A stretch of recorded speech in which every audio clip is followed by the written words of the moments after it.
Masarap sa pakiramdam pag meron kang taong laging malalapitan sa oras ng pangangailangan. Ngunit para sa mga kababayan natin dito sa Hong Kong, mahirap makahanap ng taong palaging nandyan lalo pat malayo sila sa kanilang mga kapamilya at kaibigan. Buti na lang, may ilang mga kababayan tayo rito na walang sawang tumutulong at kumakalinga lalo na sa mga kapwa Pinoy nating gipit, nagkakasakit o maging ang mga may problema sa kanilang mga personal na buhay. Siya si Regine De Andres na mas kilala bilang Admin Mocha at siya ang ating pasasalamatan. Kasama ang mga maritim na sina Richard at Aya, ating pang alamin ang kwento ng kanyang pagmamalasakit sa ating mga kapwa Pinoy dito sa Hong Kong. Hello po, Miss Regina. Hello po, Miss Regina. Hello Kamusta po, po? Maritim Aya po. Ako po si Maritim Richard. Magandang araw po sa inyo. Kamusta po kayo? Ito po, okay lang.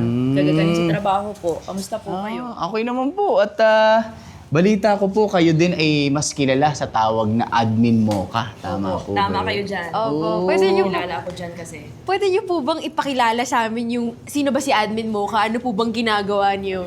Okay. So kasi ang pagiging admin ko, mas kilala ko dun sa admin mo ka dun sa social media, sa Facebook account ko.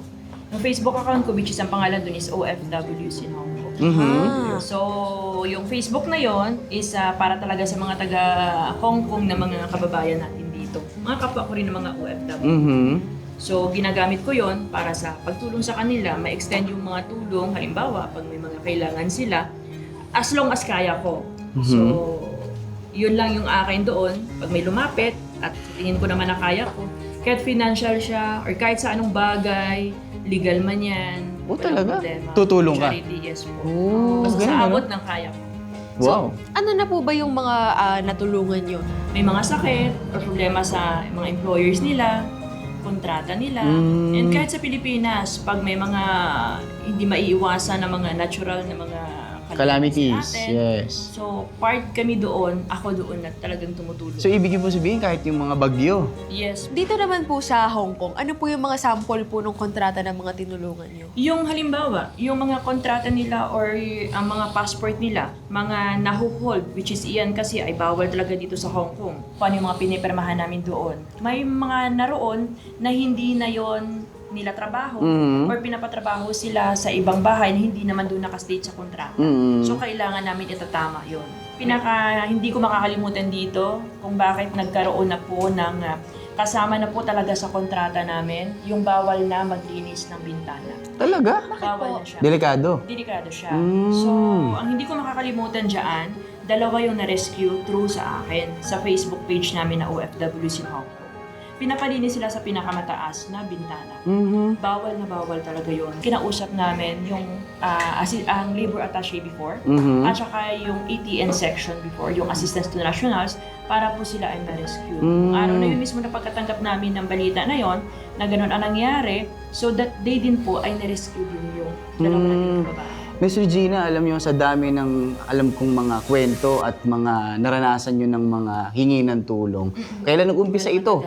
Matagal talaga. Dito sa Hong Kong at sa ibang bansa nag-start talaga ito ng 2010. 2010 pa. Hindi ko nakatagal. makakalimutan. Okay. At bilang natanong ko kung kailan nagsimula yung pagtulong mo through your Facebook account, kailan ka naman nag-umpisang tumulong bilang ikaw? Bilang ako, at the age of 17 o 15 yan. So as early as 17 years old, tumutulong. Paano po? Pwede niyo po ikwento sa amin yun? ng spaghetti at saka yung sandwiches doon Talaga? sa aming lugar po, sa mga kabataan street children. Saang lugar nga po ito? Roja City po sa Oh, Capiz. sa Capiz.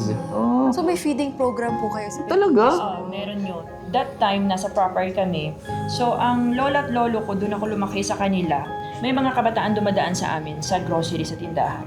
Humihingi na lang sila ng piso, humihingi sila ng candy para bigyan mo sila. Hindi ko talaga alam, parang bigla na lang naisip ko, gusto ko magluto ng spaghetti at saka sandwiches. Parang yun ang pa-birthday. Pa-birthday mo. Yes. And until now, ginagawa ko yun. Every Talaga time pag po? birthday ako. Wow. Kahit dito po. Nung bata kasi ako, ang hindi ko makakalimutan, binibigyan lang kami ng mga second hand like mga damit, mga sapatos. Parang hirap na makabili kami ng mga gamit.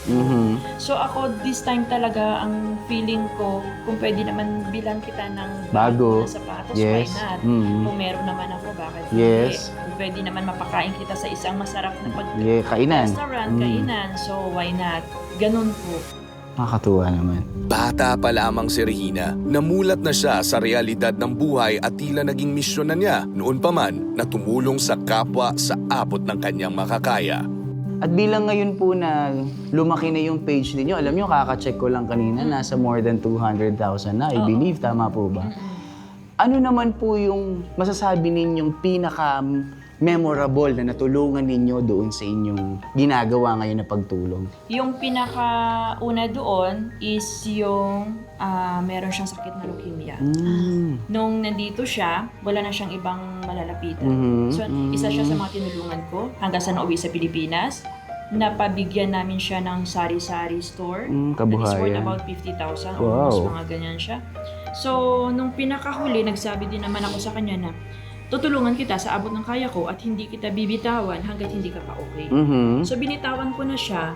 Nag-let go na ako kasi wala na rin nga din ako contact doon. So, iniwan ko talaga siya, yung totally okay na siya, yung nakakalakad na siya. Wow. Actually, marami sila eh. Marami. Diyos marami. ko, oo. Kaya nga minsan, pag naglalakad na ako yung natulungan mo. Saan Talaga? Ano yung pakiramdam na Sobrang sarap. sobrang random? Oo. Paano po yung flow ng tulong o ng mga donations? Dumadaan po ba yun sa inyo? Tapos kayo nag-disseminate ng mga projects, etc.? Most of the time. Paano po? Hindi. Kasi halimbawa lang, yung tao na yan ay may sakit siya. Kailangan namin siyang tulungan. Hindi ko naman yan makukuha one time. Kailangan kong gumawa, let's say, ng mga box or bote siya na ilagay ko sa mga company ng mga contact ko. Iipon kami dyan ng pera. Mas nag-iipon kami dyan ng pera, and time na para na i-open ko na siya, i-open ko siya public.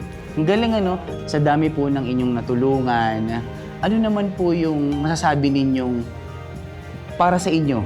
Ano po yung natututunan niyo Yun. sa mga natutulungan ninyo? Sa pagtulong kasi, pag tumulong ka, wala kang pipiliin. Totoo yan. Basta kaya mo. Ang mga pagtulong na ito ay hindi lang nagagawa ni Regina ng mag-isa, na isa sa katuparan niya ito dahil na rin sa suporta ng kanyang pamilya. So, syempre, since malaki po sa parang oras, energy niyo po ang pagtulong, kumusta po ba ang opinion o ano po bang sa palagay ng pamilya ninyo tungkol sa pagtulong Tama. niyo? Sa akin naman, yung family ko napaka-supportive naman eh. Talaga po. Siguro nga baka husband ko baka nagsawa na sa Oo? ano ko eh. Bakit po Pero nagsawa? napaka-supportive Saan po? pa rin siya. Kasi before, hindi ka naman nagpunta dyan sa abroad para sa ibang tao. Which is true. May Kasi point. nagpunta ako dito para sa family Exactly. ko, sa anak ko. Pero proud ako na naisabay ko yung lahat-lahat. Galing mo. Napagpatapos ko panganay ko. Wow. Well, nakapagtrabaho with bonus yan, magna cum laude sa panganay. Wow! Grabe! So, nasabay ko yung pati pagpapagawa ko ng bahay. Galing! Tsaka meron ring fulfillment sa kanya. Tsaka no? parehas kasi kami nagsimula talaga din kami sa wala. Ma'am, sobrang inspiring po ng inyong kwento. Sa totoo lang po ngayon, nandito po kami ngayon para magpaabot din ng tulong, magpaabot din ng suporta At at pasasalamat. pasasalamat. Siyempre po. Galing po yan kay Kuya Alan at kay Tito Boy Abunda sa Cayetano in Action with Boy Abunda. Thank you so much. Kaya naman po, maari po sana tanggapin ninyo.